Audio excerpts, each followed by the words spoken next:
महाभारत के युद्ध में अनेक घटनाएं हुई जिनमें वीरों की मृत्यु, माता पिता के बिछोह और धर्म और अधर्म के गूढ़ रहस्य छिपे हुए थे। ऐसे ही एक मार्मिक प्रसंग कर्ण के पुत्र वृषसेन की मृत्यु और उसके बाद अर्जुन द्वारा कर्ण के दूसरे पुत्र को दी गई सीख से जुड़ा हुआ है।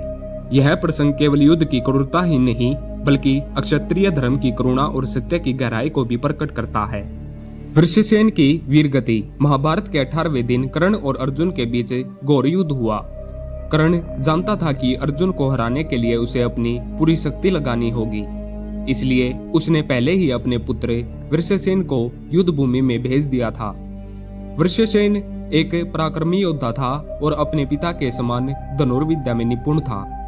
जब वृषसेन ने पांडव सेना पर कहर बरसाना शुरू किया तब श्री कृष्ण ने अर्जुन से कहा, पहले इस बालक को मारो क्योंकि यह भी अपने पिता की भांति महान योद्धा है और यदि जीवित रहा तो भविष्य में यह पांडवों के लिए संकट बन सकता है।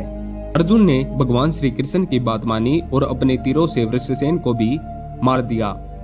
वृषसेन की वीरगति से कर्ण अत्यंत दुखी हो गया, लेकिन वह अपने कर्तव्य से पीछे नहीं हटा। कर्ण और अर्जुन का महासंग्राम शुरू हुआ। अंत में जब कर्ण का रथ कीचड़ में धंस गया और वह असहाय हो गया, तब श्री कृष्ण के कहने पर अर्जुन ने कर्ण का वध कर दिया।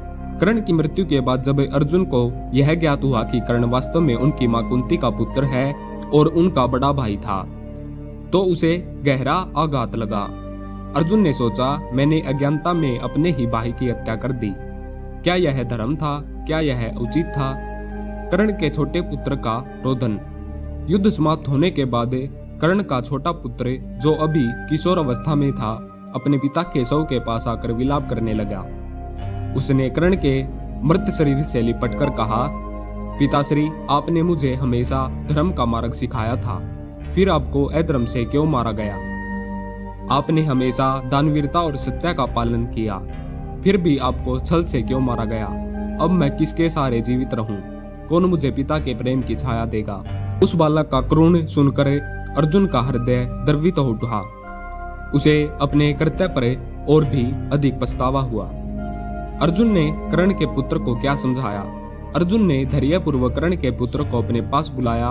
उसके सिर पर हाथ फेरते हुए उसने स्नेहपूर्वक कहा, वत्स, मैं जानता हूं कि मैंने तुम्हारे पिता का वध किया है और मैं यह भी जानता हूं कि इससे तुम्हें कितना कष्ट हुआ होगा, किंतु यह युद्ध धर्म और अधर्म के संघर्ष का परिणाम था।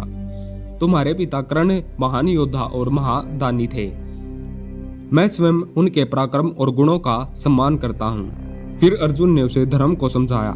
युद्ध में जो होता है वह केवल व्यक्तिगत चतुरता नहीं होती, बल्कि यह समय और नियति का खेल होता है। मैं तुम्हें अपने साथ पांडव परिवार में अपनाने के लिए तैयार हूँ। मैं तुम्हें वही स्नेह और सम्मान दूंगा जो एक पिता अपने पुत्र को देता है। अर्जुन की बातें सुनकर कर्ण का पुत्र कुछ शांत हुआ, लेकिन उसने कहा, मैं यह कैसे स्वीकार कर सकता हूँ कि जिसने मेरे पिता को मारा वही मेरा संरक्षक बने?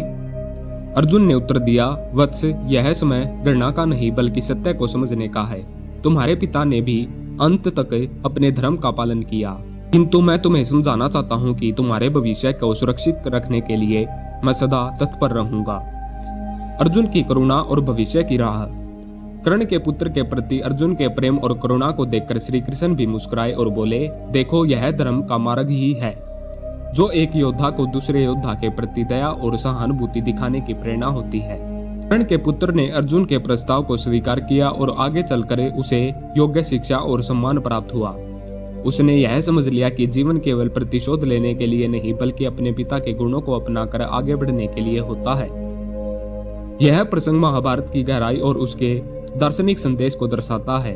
अर्जुन ने कर्ण के पुत्र को केवल सांत्वना ही नहीं दी बल्कि उसे यह भी समझाया कि धर्म युद्ध में किसी का व्यक्तिगत द्वेष नहीं होता। यह घटना हमें सिखाती है कि घृणा और प्रतिशोध से जीवन आगे नहीं बढ़ता, बल्कि क्षमा, करुणा और सत्य को अपनाकर ही हम अपने जीवन को सार्थक बना सकते हैं। धन्यवाद।